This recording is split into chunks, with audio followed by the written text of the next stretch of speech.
안녕하세요. 저는 올해 68살이죠. 평생을 목공의 장인으로 살아왔습니다. 제 손에서 태어난 가구와 소품들이 수십 년째 누군가의 집에서 그들의 삶을 함께하고 있어요. 그게 제 자랑이자 보람이었습니다. 아침 6시 햇살이 공방 창문으로 스며들면 저는 어김없이 일어납니다. 먼저 아내와 함께 가꾸던 작은 정원으로 향해요. 토마토와 상추, 고추가 자라는 이 작은 공간은 제 삶의 전부였습니다.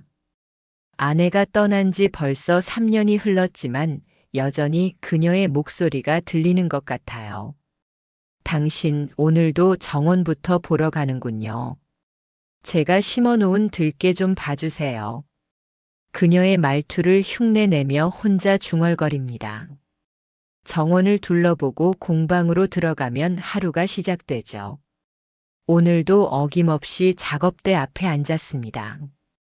손때 묻은 연장들이 제자리에 정돈되어 있어요. 톱, 대패, 끌, 사포까지 모든 것이 완벽한 순서로 놓여 있습니다. 나무를 만지작거리며 오늘 작업할 의자의 다리를 다듬고 있는데 현관문이 열리는 소리가 들렸어요. 아들 민준과 며느리 소라가 들어섭니다. 평소와 다른 심각한 표정을 짓고 있었죠. 아버지, 안녕하세요. 민준이 어색하게 인사합니다. 소라는 제 뒤쪽을 힐끗 보더니 억지로 미소를 지었어요. 아버지, 오늘 날씨 참 좋네요. 정원도 잘 가꾸고 계시고요. 이상했습니다. 평소 같으면 바로 용건부터 꺼내는 소라가 이렇게 돌려 말할 리 없어요. 제가 의자 다리를 내려놓고 그들을 바라봤습니다. 무슨 일이야? 민준이 입술을 몇 번 달싹거리더니 입을 열었어요. 아버지, 사실 회사 상황이 좀 어려워졌습니다. 벌써 3년째 적자가 계속되고 있어요. 새로운 투자자를 찾고 있는데 쉽지 않네요. 그래서 제가 짧게 물었습니다. 민준이 소라를 흘끗 보더니 말을 이었어요. 공방을 팔면 어떨까 합니다. 그리고 강남 아파트도 처분해서 사업 자금으로 쓰려고요. 제 손이 저절로 주먹을 쥐었습니다. 이 공방은 아내와 제가 젊은 시절부터 일궈온 터전이에요. 아내가 돌아가시기 전 마지막으로 남긴 말이 떠올랐습니다. 당신 이 공방만큼은 절대 포기하지 마세요. 우리 추억이 모두 여기 있잖아요. 저는 고개를 천천히 저었습니다. 안 돼. 이 공방은 팔 수 없어. 그러자 소라가 앞으로 나섰어요. 아버지, 지금 민준 오빠 회사가 정말 위험한 상황이에요. 이대로 가면 모든 걸 잃을 수도 있습니다. 공방 하나쯤이라고. 제 목소리가 낮아졌습니다. 소라가 당황한 표정을 지었어요. 죄송합니다. 그게 아니라 아버지 혼자 이렇게 큰 공방에서 지내시는 것도 외로우실 텐데요. 저희랑 함께 살면서. 그만해. 제가 단호하게 말했습니다. 민준이 아버지를 달래려 했지만 제 마음은 이미 굳어져 있었어요. 그날 저녁 그들이 저녁을 함께 먹자고 해서 식탁에 앉았습니다. 소라가 정성스럽게 차린 음식들이 상에 가득했어요. 하지만 제 입맛은 없었습니다. 식사를 마치고 차를 마시는데 소라가 갑자기 정중한 자세로 작은 상자를 제 앞에 놓았어요. 아버지, 작은 선물입니다. 항상 고생만 하시니까 좋은 걸 차고 다니셨으면 해서요. 상자를 열어보니 고급스러운 시계가 들어 있었습니다. 브랜드 로고가 선명하게 박혀 있고 무게감도 상당했어요. 하지만 제가 시계를 손에 들고 자세히 살펴보는 순간 미간이 찌푸려졌습니다. 시계 뒷면의 마감이 조잡했어요. 브랜드 각인이 삐뚤어져 있고 금속의 질감도 이상했습니다. 50년 가까이 정밀한 작업을 해온 제 눈에는 이런 디테일이 다 보여요. 이건 명품이 아니라 정교한 모조품이었습니다. 소라야. 예, 아버지. 이거 얼마 주고 샀어? 소라가 잠깐 머뭇거리더니 대답했어요. 150만 원 정도 했습니다. 아버지께 좋은 걸 드리고 싶어서요. 제 마음속에 의심의 씨앗이 심어졌습니다. 며느리가 이렇게 비싼 선물을 사면서 동시에 공방을 팔자고 한다고요. 뭔가 앞뒤가 맞지 않았어요. 고맙다. 잘 차고 다니겠어. 하지만 제 마음은 복잡했습니다. 그날 밤 침대에 누워서도 잠이 오지 않았어요. 시계를 다시 한번 자세히 살펴봤습니다. 역시 가짜였어요. 왜 며느리는 저에게 가짜 시계를 선물하면서 진짜인 척했을까요? 창밖으로 보이는 정원의 들개가 바람에 흔들리고 있었습니다. 아내의 목소리가 또다시 들려오는 것 같았어요. 당신 뭔가 이상하지 않나요? 조심하세요. 그날 밤부터 저는 조금씩 마음의 준비를 하기 시작했습니다. 뭔가 큰 문제가 생기고 있다는 직감이 들었어요. 50년간 나무의 속까지 꿰뚫어 보는 눈을 길러온 장인의 본능이 경고하고 있었습니다. 그로부터 사흘이 지난 오후였습니다. 저는 평소처럼 공방에서 작업을 하고 있었어요. 단풍나무로 작은 찻상을 만들고 있었는데 현관문을 두드리는 소리가 들렸습니다. 문을 열어보니 정장을 말끔히 차려입은 젊은 여성이 서 있었어요. 30대 초반 정도로 보였고 손에는 서류 가방을 들고 있었습니다. 안녕하세요. 혹시 김민준 대표님을 아시나요? 저는 고개를 끄덕였습니다. 내 아들인데 왜 그러시지? 여자의 표정이 미묘하게 변했어요.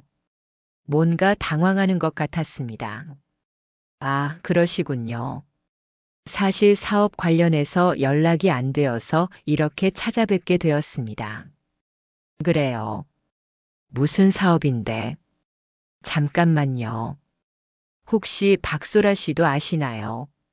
민준 대표님의 부인이신. 제가 며느리 이야기를 꺼내려는 순간 여자의 얼굴에 묘한 표정이 스쳤습니다. 놀람과 당혹감이 섞인 표정이었어요. 아, 네. 알고 있습니다. 그 여자는 더 이상 말하지 않고 급하게 인사를 하더니 사라졌습니다.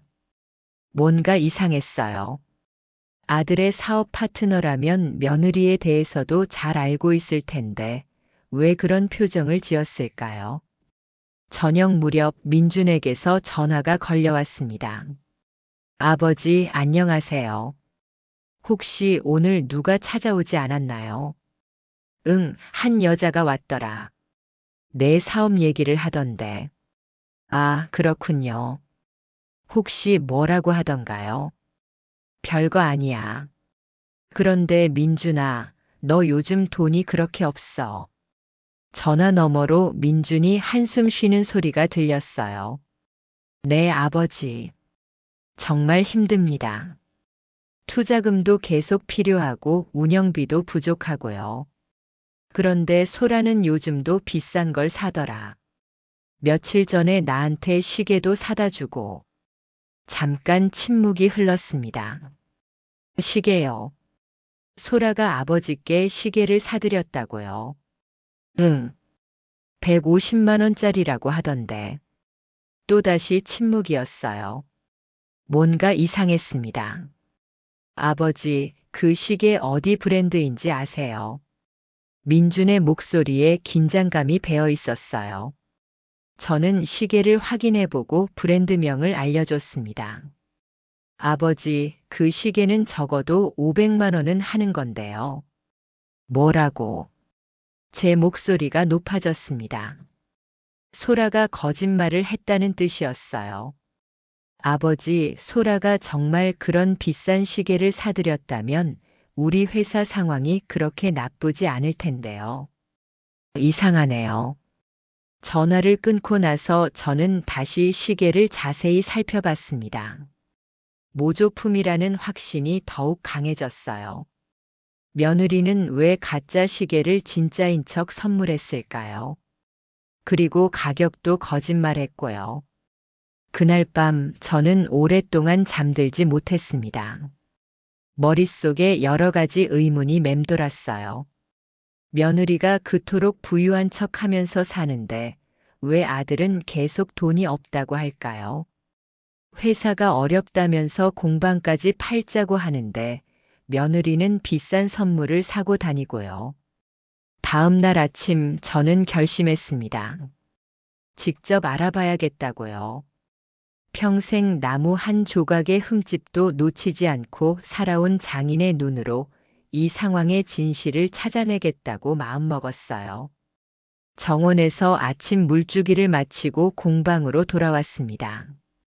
작업대 위에 놓인 여러 연장들을 보며 생각했어요.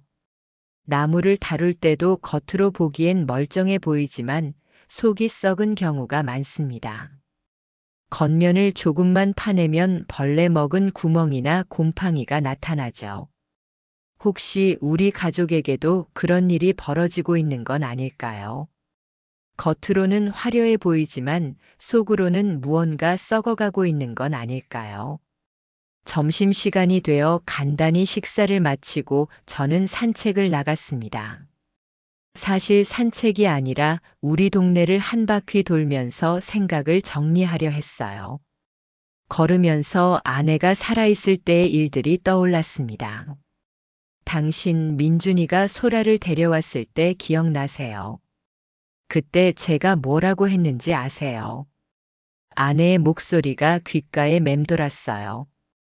그때 아내는 며느리에 대해 뭔가 걱정스러운 표정을 지었었습니다. 하지만 저는 아들이 좋아하는 사람이니까 받아들이자고 했었죠. 이제 와서 생각해 보니 아내의 직감이 맞았을지도 모르겠어요. 여자들은 여자를 알아보는 눈이 있다고 하지 않습니까? 집으로 돌아오는 길에 마음을 굳혔습니다. 이제 본격적으로 조사해 봐야겠다고요. 아들과 며느리의 살 속에 숨어 있는 진실을 찾아내겠다고 결심했습니다. 다음 날 아침 저는 오래된 전화번호부를 뒤적였습니다. 20년 전 제 공방에서 허드렛 일을 배우던 제자 하나가 있었어요. 김태수라는 친구였는데 당시에는 고등학교를 갓 졸업한 어린 녀석이었습니다. 그 친구가 참 똑똑했어요. 나무 다루는 기술뿐만 아니라 공부도 잘했죠. 제가 대학에 가라고 권했더니 정말로 공부해서 좋은 대학에 들어갔습니다. 그 후로는 가끔 안부 전화만 주고받았는데 지금은 IT 회사에서 일한다고 했어요. 전화를 걸어봤습니다. 여보세요. 태수야, 나 김동진이야. 아, 선생님. 안녕하세요. 오랜만이네요.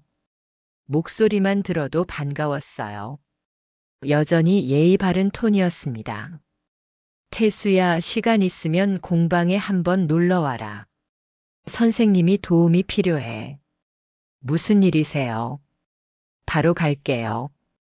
그날 오후 태수가 공방을 찾아왔습니다. 예전의 앳된 모습은 사라지고 어엿한 중년 남성이 되어 있었어요. 하지만 여전히 저를 보는 눈빛은 스승을 대하는 제자의 그것이었습니다. 선생님, 공방이 그대로네요. 추억이 새록새록 나는걸요. 그래, 변한 건 거의 없지. 내가 여기서 대패질 배울 때가 엊그제 같은데. 태수가 옛날 자신이 작업하던 자리를 둘러보며 웃었어요. 선생님, 무슨 도움이 필요하신지 말씀해 주세요. 저는 태수에게 상황을 설명했습니다. 며느리의 이상한 행동들, 가짜 시계 선물, 아들의 사업 문제까지 모든 걸 털어놨어요. 선생님, 그러면 며느리분이 SNS 같은 걸 하시나요? SNS가 뭐야? 인스타그램이나 페이스북 같은 거요. 요즘 사람들이 자신의 일상을 사진으로 올리는 거예요. 아, 소라가 그런 거 한다고 했어. 인플루언서라고 하던데. 태수의 눈이 반짝였어요. 그럼 한번 확인해 봐야겠네요. 선생님, 스마트폰 있으세요? 있긴 한데 전화만 받을 줄 알지. 태수가 제 스마트폰을 받아서 뭔가 조작하기 시작했어요. 화면에 여러 가지 그림들이 나타났습니다. 선생님, 이게 며느리분 계정이에요. 와, 정말 화려하게 사시네요. 태수가 화면을 보여줬습니다. 소라의 사진들이 가득했어요. 비싼 레스토랑에서 찍은 음식 사진, 고급 호텔에서의 여행 사진, 명품 가방과 옷들을 뽐내는 사진들이 끝없이 나타났습니다. 이거 언제 올린 거야? 태수가 날짜를 확인해 줬어요. 이 여행 사진은 2달 전이고 이 레스토랑 사진은 1달 전이에요. 잠깐 선생님. 태수의 표정이 진지해졌습니다. 뭔데? 이 시기들이 모두 아드님이 돈이 어렵다고 하신 시기와 겹쳐요. 아드님이 사업 자금 때문에 고민한다고 하신 게 언제부터였죠? 한 석 달 전부터였어. 태수가 고개를 끄덕이며 화면을 더 살펴봤어요. 선생님, 이상해요. 며느리분이 이렇게 사치스럽게 지내시는데 아드님은 돈이 없다고 하시고요. 뭔가 앞뒤가 안 맞아요. 제 가슴 속에서 뭔가 차가운 것이 올라왔습니다. 의심이 확신으로 바뀌는 순간이었어요. 태수야, 이런 걸 더 자세히 알아볼 수 있어. 물론이죠. 선생님, 요즘은 모든 게 인터넷에 기록이 남아요. 며느리분이 어떤 일을 하시는지, 어떤 곳을 다니시는지 다 알 수 있어요. 태수는 차근차근 저에게 스마트폰 사용법을 가르쳐 줬습니다. 인터넷 검색하는 방법, SNS 보는 방법, 심지어 사람들이 올린 글의 위치까지 확인하는 방법까지요. 선생님, 이제 혼자서도 할 수 있으실 거예요. 만약 막히는 게 있으면 언제든 연락 주세요. 고맙다, 태수야. 내가 없었으면 어쩔 뻔했어. 태수가 떠나고 나서 저는 혼자 스마트폰을 만지작거렸습니다. 신기했어요. 이 작은 기계 안에 며느리의 모든 일상이 들어있다니요. 소라의 계정을 다시 천천히 살펴봤습니다. 화려한 사진들 하나하나를 자세히 보니 뭔가 이상한 점들이 눈에 띄었어요. 같은 옷을 며칠에 걸쳐 다른 장소에서 입고 찍은 사진들, 명품이라고 하는데 디테일이 어딘가 어색한 가방들. 50년간 정밀한 작업을 해온 제 눈에는 이런 가짜들이 다 보였습니다. 소라가 보여주는 화려한 삶 대부분이 가짜였어요. 그날 밤 저는 처음으로 디지털 세상이라는 걸 경험했습니다. 낡은 공방의 장인이 첨단 기술의 도움을 받아 진실을 찾아 나서는 기분이었어요. 다음 날 아침 저는 일찍 일어나 정장을 꺼내 입었습니다. 오랜만에 외출할 준비를 하니 마음이 무거웠어요. 오늘은 며느리의 친정집을 직접 찾아볼 생각이었습니다. 소라가 평소에 자랑하던 이야기를 떠올려 봤어요. 아버지가 펜트하우스에 살고 계시고 어머니는 고급 문화센터에서 취미 활동을 하신다고 했었죠. 집안이 꽤 부유하다는 식으로 말했었습니다. 태수가 알려준 방법으로 소라의 과거 사진들을 뒤져봤어요. 그 중에 가족 사진이 몇 장 있었는데 배경에 보이는 건물을 유심히 살펴봤습니다. 펜트하우스라고 하기에는 너무 평범한 아파트 베란다였어요. 주소를 찾는 건 어렵지 않았습니다. 소라가 예전에 택배 받을 때 말했던 동네 이름을 기억하고 있었거든요. 버스를 갈아타며 1시간 넘게 가서 그 동네에 도착했습니다. 생각보다 낡은 주택가였어요. 펜트하우스가 있을 만한 고급 지역과는 거리가 멀었습니다. 소라가 보냈던 사진의 배경과 비슷한 건물들을 찾아 돌아다녔어요. 1시간 정도 헤매다가 드디어 찾았습니다. 사진 속 베란다와 똑같은 모양의 빌라였어요. 3층짜리 낡은 건물이었습니다. 펜트하우스는커녕 반지 하방도 있는 오래된 빌라였죠. 문 앞에 서니 마음이 복잡했어요. 정말 들어가서 확인해야 할까요? 하지만 여기까지 온 이상 그냥 돌아갈 수는 없었습니다. 인터폰을 눌렀어요. 누구세요? 중년 여성의 목소리였습니다. 소라의 어머니 목소리 같았어요. 안녕하세요. 소라 시아버지 김동진입니다. 잠깐 침묵이 흘렀습니다. 아, 네. 잠깐만요. 문이 열렸습니다. 소라의 어머니가 당황한 표정으로 저를 맞았어요. 집안은 더욱 충격이었습니다. 거실 곳곳에 빛 독촉장들이 쌓여 있었고 가구들도 낡고 초라했어요. 고급 문화센터를 다닌다던 어머니는 집에서 내직을 하고 계셨습니다. 어머님, 갑자기 찾아와서 죄송합니다. 소라 아버님은 어디 계세요? 소라 어머니가 더욱 당황한 표정을 지었어요. 아, 그게. 소라 아버지는 작년에 사업 실패하고 나서 지방으로 일하러 가셨어요. 요즘은 연락도 잘 안 되고요. 펜트하우스는 어디 갔을까요? 제가 직접적으로 묻지는 않았지만 상황을 보니 소라가 말한 모든 게 거짓말이었어요. 소라 어머니와 잠깐 이야기를 나누면서 더 충격적인 사실을 알게 됐습니다.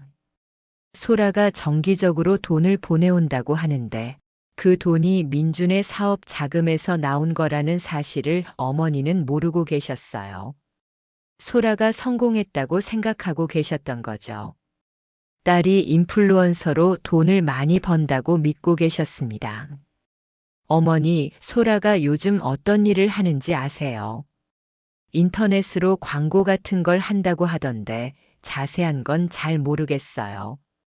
그냥 돈을 잘 번다고만 하더라고요. 제 마음이 무거워졌습니다. 소라의 어머니도 딸의 거짓말에 속고 있었던 거예요.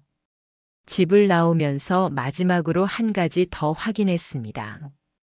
빌라 주변을 둘러보니 대출업체 전단지들이 곳곳에 붙어 있었어요. 심지어 소란의 집 문 앞에도 빛독촉 관련 종이가 붙어 있었습니다. 이제 민준의 회사를 직접 확인해 볼 차례였어요. 버스를 타고 아들이 사무실을 얻었다는 건물로 향했습니다. 강남의 한 오피스텔이었는데 생각보다 규모가 작았어요. 건물 관리소에서 물어보니 더 놀라운 사실을 알게 됐습니다. 김민준 씨 사무실이요. 거기 실제로는 박소라 씨 명의로 되어 있어요. 임대료도 그분이 내고 계시고요. 뭐라고요? 네, 처음에는 김민준 씨 명의로 계약하려고 했는데 신용 문제가 있어서 박소라 씨 명의로 바뀌었어요. 제 머릿속이 복잡해졌습니다. 아들의 회사인데 실제로는 며느리 명의라니요. 사무실 앞까지 올라가 봤습니다. 문에는 화려한 회사 간판이 붙어 있었지만 유리창 너머로 보이는 내부는 텅 비어 있었어요. 책상 몇 개와 컴퓨터가 전부였고 사람의 흔적은 거의 없었습니다.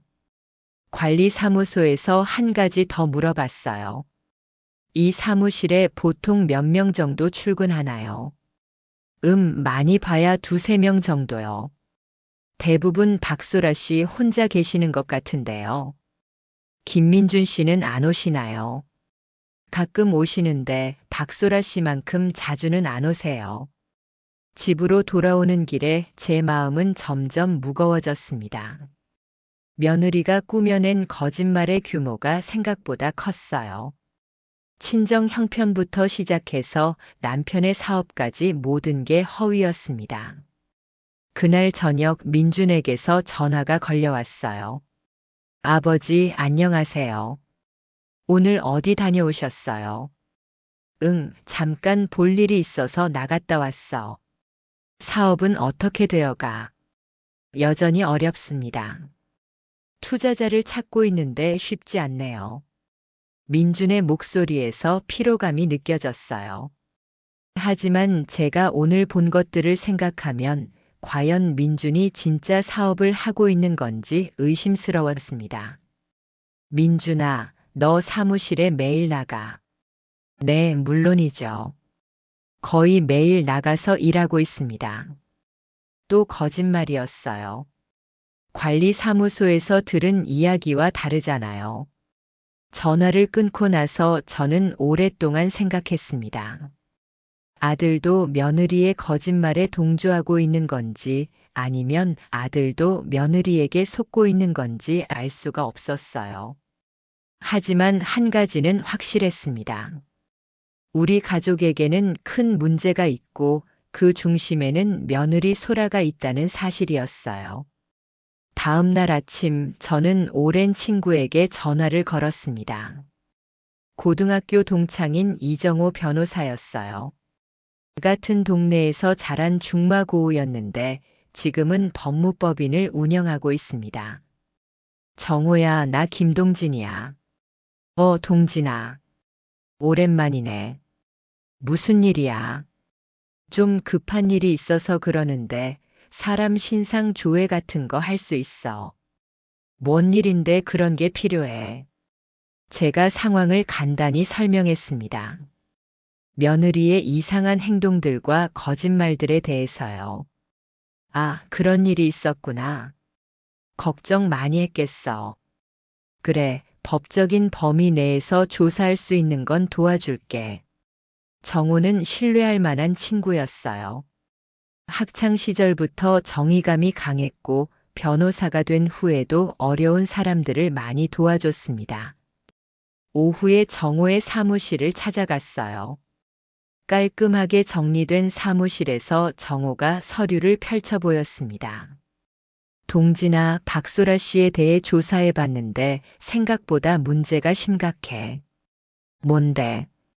일단 신용 상태가 엉망이야. 대출이 여러 건 있고 연체 기록도 많아. 그리고 이게 더 중요한데. 정호가 다른 서류를 꺼냈어요. 최근 6개월 동안의 금융 거래 내역인데 패턴이 이상해.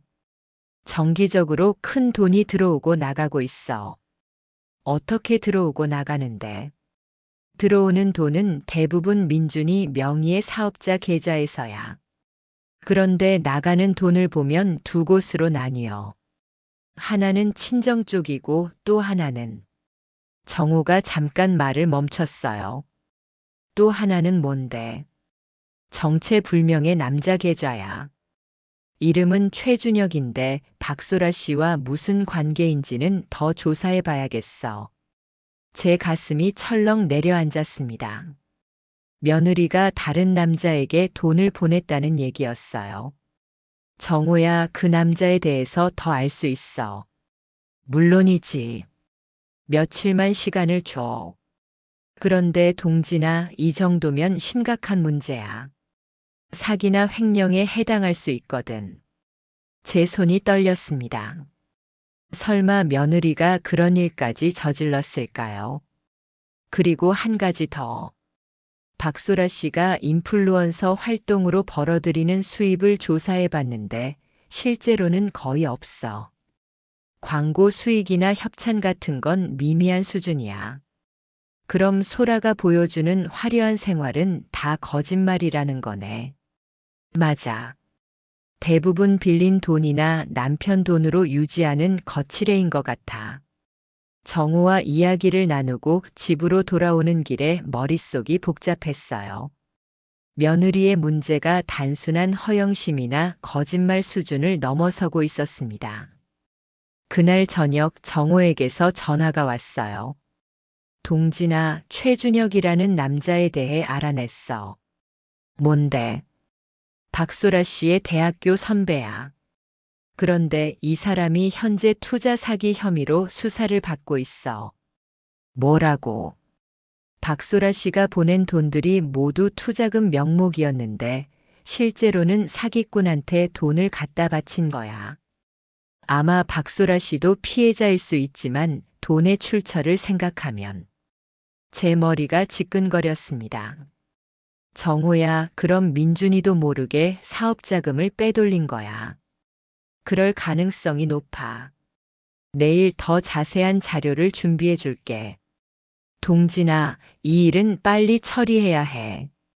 더 큰 피해가 생기기 전에.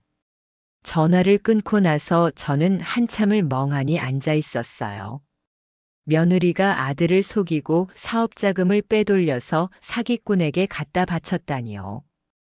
그제서야 모든 퍼즐이 맞춰졌습니다. 며느리의 화려한 SNS, 가짜 명품들, 친정에 보내는 돈, 그리고 아들의 계속되는 자금 부족까지. 제 가슴 속에서 분노가 치밀어 올랐어요. 하지만 동시에 아들에 대한 걱정도 컸습니다. 민준이 이 사실을 알면 얼마나 충격을 받을까요? 그날 밤 저는 잠들 수 없었습니다. 창밖 정원의 들깨가 바람에 흔들리고 있었어요. 아내의 목소리가 들려오는 것 같았습니다. 당신 이제 어떻게 할 거예요? 우리 아들을 구해야죠. 네, 여보. 구하겠습니다. 반드시 구하겠어요. 다음 날부터는 본격적인 대응을 시작해야겠다고 마음먹었습니다. 이제 충분한 증거를 모았으니 며느리와 직접 대면할 때가 왔어요. 이틀 후 아침 저는 민준과 소라에게 전화를 걸었습니다. 오늘 저녁에 공방으로 와라. 둘 다. 아버지, 무슨 일이세요? 갑자기 왜 그러세요? 할 말이 있어. 꼭 와야 해. 목소리에 강한 의지를 담았어요. 민준이 당황하는 기색이 느껴졌습니다. 네, 알겠습니다. 소라랑 함께 갈게요. 하루 종일 저는 공방을 정리했습니다. 작업대를 깨끗이 치우고 정호가 준비해준 서류들을 차곡차곡 정리했어요. 모든 증거를 하나하나 확인하며 오늘 밤 대화의 시나리오를 머릿속으로 그렸습니다. 저녁 7시 민준과 소라가 도착했어요. 민준은 평소보다 더 초라한 행색이었고 소라는 여전히 고가의 옷을 입고 있었습니다. 그 대조가 더욱 눈에 띄었어요. 아버지, 안녕하세요. 민준이 어색하게 인사했습니다. 소라도 평소와 다른 분위기를 느꼈는지 조심스럽게 굴었어요. 앉아라. 제가 작업대 앞 의자를 가리켰습니다. 두 사람이 나란히 앉았어요. 저는 그들 맞은편에 앉아서 차분히 입을 열었습니다. 오늘 너희를 부른 이유가 있어. 무슨 일이세요, 아버지? 민준이 걱정스러운 표정으로 물었어요. 저는 작업대 서랍에서 정호가 준비해준 서류 뭉치를 꺼내 놓았습니다. 소라의 얼굴이 순간 굳어지는 걸 봤어요. 소라야. 네, 아버지. 목소리가 평소보다 떨리고 있었습니다. 내가 준 시계 가짜더라. 뭐라고요? 진짜인 줄 알고 고마워했는데 알고 보니 정교한 모조품이야. 50년 동안 정밀한 작업을 해온 내 눈을 속일 수는 없어. 소라가 말을 더듬기 시작했어요. 그럴 리가요. 백화점에서 샀는데. 백화점이 아니라 인터넷에서 샀겠지. 그것도 가격의 10분의 1 정도 주고.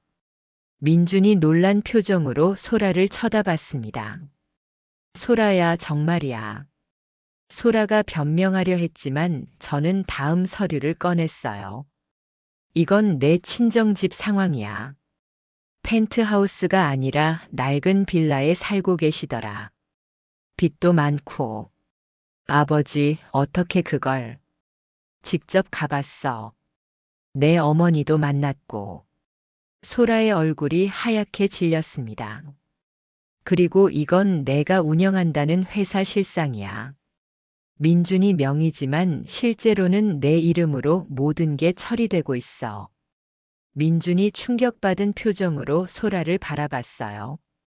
소라야, 이게 뭐야? 왜 내 모르게 이런 일을? 아직 끝나지 않았어.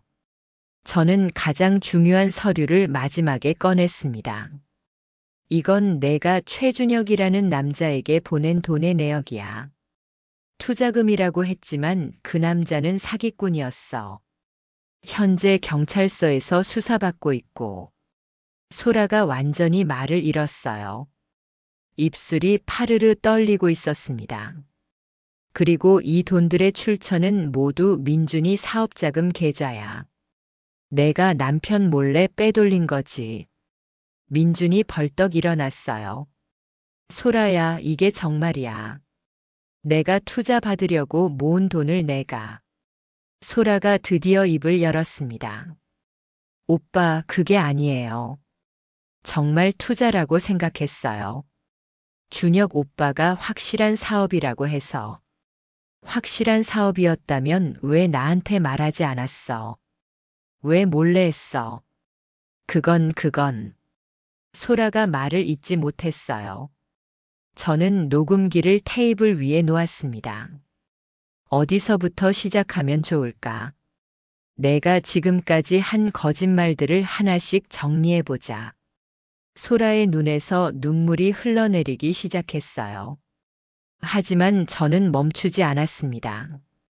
친정 형편 거짓말, 내 수입 거짓말, 명품들 가짜, 그리고 남편 돈 빼돌리기까지. 또 뭐가 있을까? 민준이 고개를 숙이고 있었어요. 충격이 너무 컸던 모양입니다. 소라야, 이제 진실을 말해봐. 언제부터 이런 일을 시작했어? 소라가 한참을 울다가 고개를 들었어요. 그런데 눈빛이 변해 있었습니다. 절망적이었던 표정이 갑자기 차갑게 변했어요. 아버지, 저도 피해자예요. 준혁 오빠한테 속은 거라고요. 그래서 남편한테 거짓말을 했어. 어쩔 수 없었어요. 오빠가 회사 운영도 제대로 못하고 있으니까. 민준이 고개를 들며 소라를 쳐다봤어요. 뭐라고?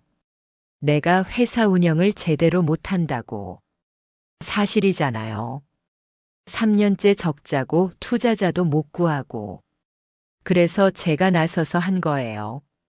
소라의 목소리가 점점 높아졌습니다. 제가 회사 임대료도 내고 관리도 하고 있어요. 오빠는 그냥 이름만 빌려준 거나 마찬가지라고요. 민준의 얼굴이 붉어졌어요. 그럼 처음부터 말하지 그랬어. 왜 나 몰래 했어? 말했으면 허락했겠어요. 맨날 조심하자, 안전하게 하자 그러면서. 저는 지켜보고 있었습니다. 부부가 서로에게 쌓아온 불만이 터져 나오고 있었어요. 그러다가 소라가 더 충격적인 말을 했습니다. 아버지도 마찬가지예요. 낡은 공방 하나 붙잡고 있으면서 아들 사업은 도와주지도 않고. 뭐라고? 제 목소리가 낮아졌습니다. 아들이 어려우면 아버지가 도와주는 게 당연한 거 아니에요.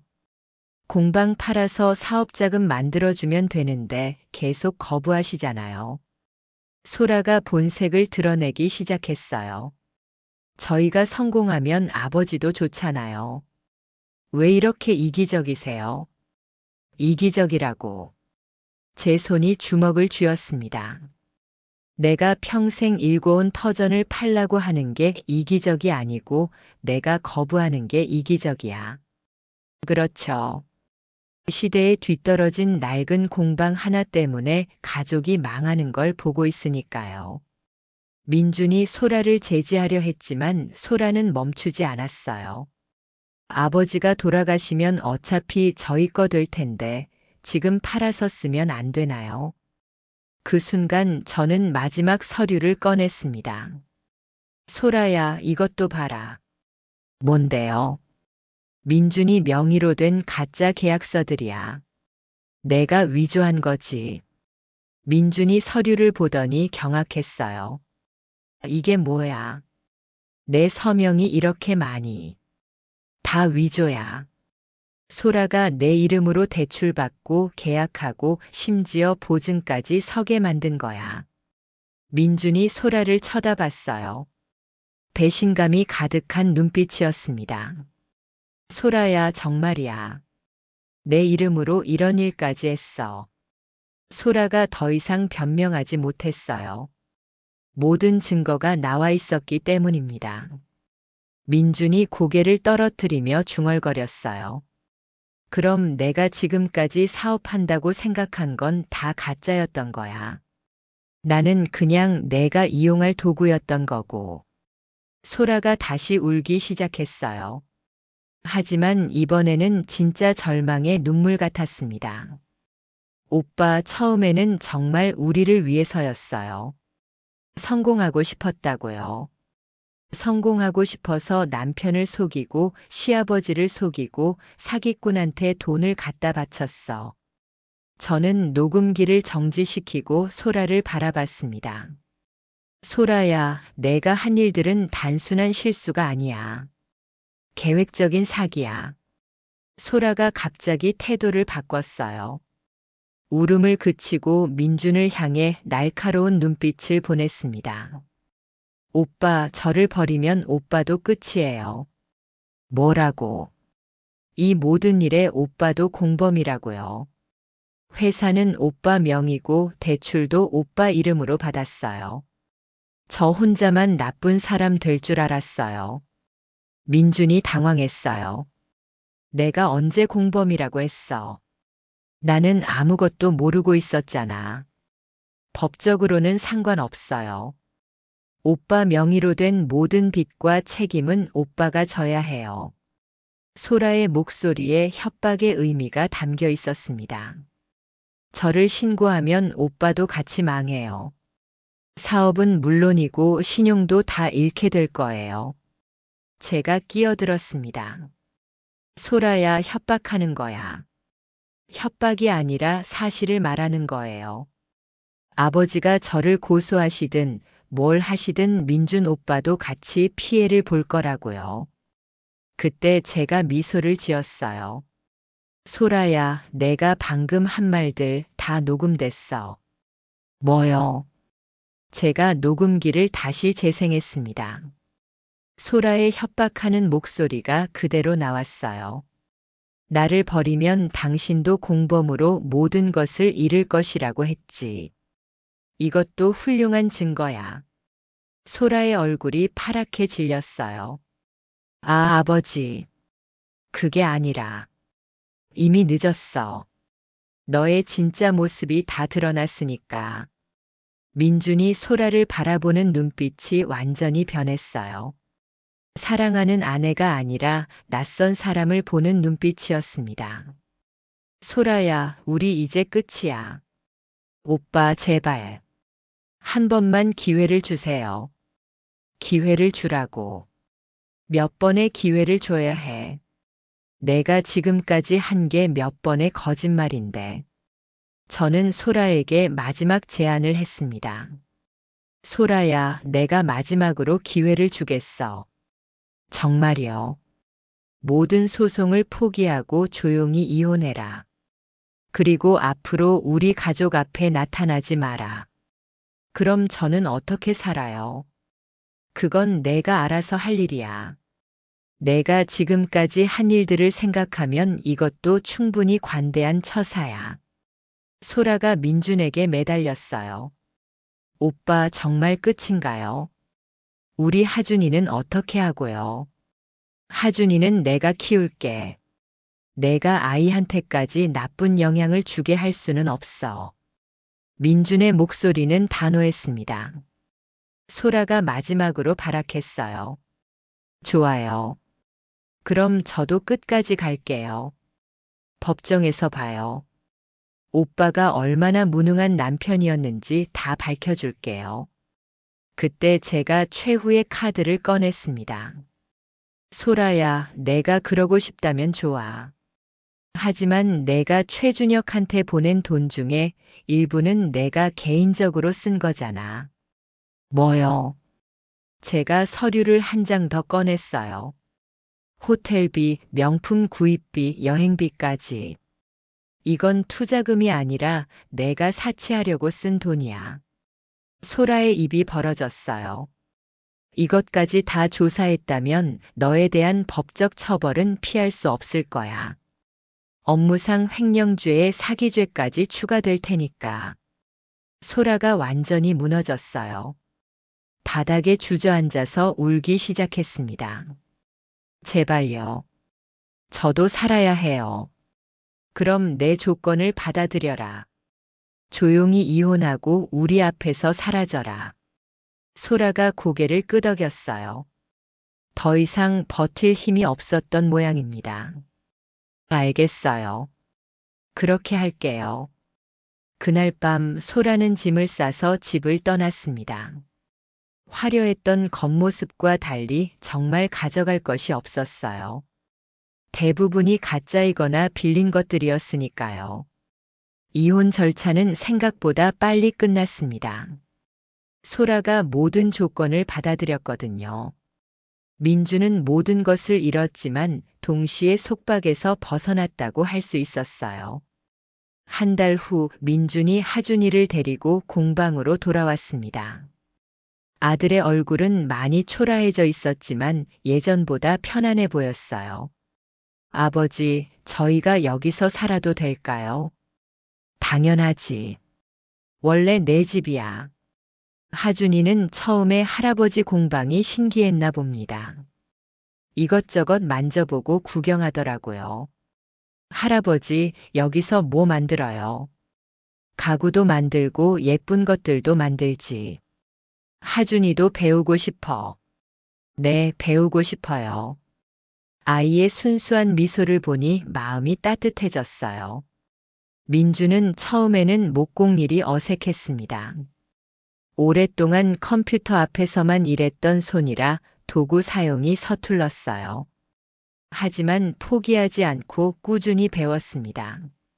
아버지, 이 나무는 왜 이렇게 결이 복잡해요? 나무마다 자란 환경이 다르니까 그래. 사람처럼 각자 이야기가 있는 거야. 민준이 나무를 쓰다듬으며 중얼거렸어요. 저도 지금까지 잘못 자란 건가요? 잘못 자란 게 아니라 휘어진 거지. 휘어진 나무도 제대로 다듬으면 좋은 가구가 돼. 제가 아들의 어깨를 토닥였습니다. 민준아, 내가 버려진 게 아니야. 이제야 진짜 인생을 시작하는 거야. 시간이 지나면서 민준의 실력도 늘어갔어요. 처음에는 간단한 도마나 젓가락 만들기부터 시작했는데 점점 의자나 테이블까지 만들 수 있게 됐습니다. 하준이도 할아버지와 아빠를 따라하며 나무 다루는 법을 익혔어요. 아직은 간단한 연필꽂이나 작은 상자 정도였지만 제법 그럴듯했습니다. 어느 날 저녁 세대가 함께 작업대에 앉아 각자의 작업을 하고 있었어요. 저는 찻상을 만들고 민준이는 의자를 수리하고 하준이는 작은 새 조각을 깎고 있었습니다. 할아버지, 왜 나무는 시간이 지나면 더 단단해져요? 나이를 먹으면서 경험이 쌓이니까 그래. 사람도 마찬가지야. 어려운 일을 겪으면서 더 강해지는 거지. 아빠도 더 강해진 거예요. 민준이 하준이를 바라보며 웃었어요. 그래, 아빠도 할아버지한테 배우면서 강해지고 있어. 그날 밤 민준과 둘이서 차를 마시며 이야기했습니다. 아버지, 정말 감사해요. 저를 구해주셔서.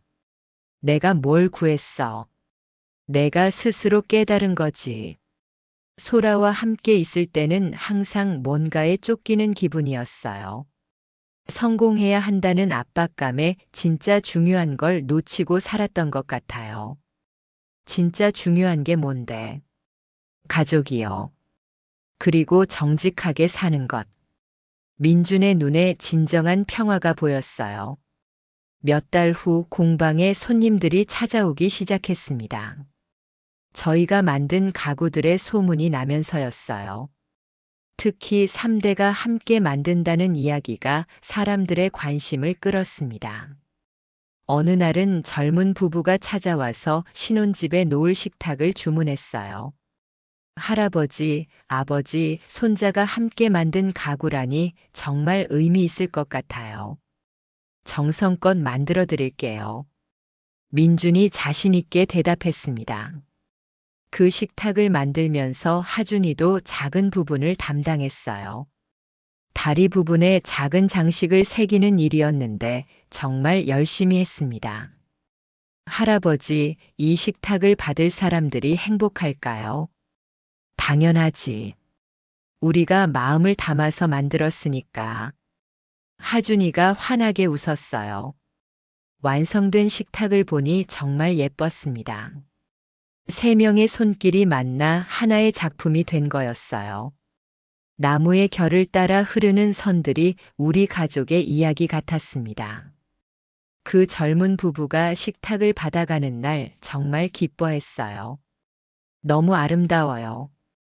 평생 소중히 쓰겠습니다. 그들의 모습을 보니 뿌듯했습니다. 우리가 만든 가구가 다른 가족의 행복한 시간을 함께할 거라는 생각에요. 저녁에 3명이 함께 정원을 거닐었습니다. 아내가 심었던 들깨가 무성하게 자라 있었어요. 할아버지, 할머니는 어떤 분이셨어요? 정말 좋은 분이셨어. 너희 아빠를 예쁘게 키우셨고 이 정원도 할머니가 가꾸신 거야. 하준이가 들깨 잎을 조심스럽게 만졌어요. 할머니도 우리가 함께 사는 거 좋아하실까요? 당연하지. 할머니가 가장 원하시던 거야. 그날 밤 저는 오랜만에 깊이 잠들 수 있었습니다. 옆방에서 들려오는 민준과 하준이의 잠든 숨소리가 평화로웠어요. 아내의 목소리가 꿈속에서 들려왔습니다. 당신 정말 잘하셨어요. 우리 가족을 지켜내셨네요. 여보, 당신이 옆에 있어서 가능했어요. 당신의 마지막 부탁 잊지 않았어요. 앞으로도 잘 부탁해요, 당신. 꿈속에서 아내가 웃고 있었습니다. 다음 날 아침 저는 평소보다 일찍 일어나 정원으로 나갔어요. 새벽 공기가 상쾌했습니다. 들깨와 토마토, 고추들이 건강하게 자라고 있었어요. 공방에서 민준과 하준이의 목소리가 들려왔습니다. 벌써 일어나서 아침 작업을 시작한 모양이었어요. 할아버지, 오늘은 뭐 만들어요? 오늘은 특별한 걸 만들어 볼까? 우리 3명이 함께 쓸 작업대를 만들어 보자. 정말요? 우리만의 작업대요. 그래, 앞으로 계속 함께 쓸 거니까. 저는 미소를 지으며 공방으로 향했습니다. 이제 진짜 가족이 시작되는 거였어요. 거짓과 허영이 아닌 진실과 사랑으로 쌓아 올리는 가족 말입니다. 세대의 땀과 노력으로 다시 세워지는 공방에서 우리는 비로소 진짜 가족이 되었습니다.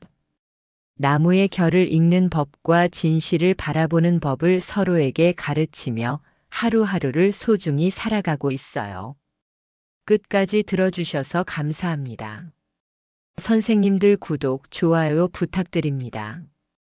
선생님들 가정에 따뜻한 행복이 가득하기를 마음 깊이 기원합니다.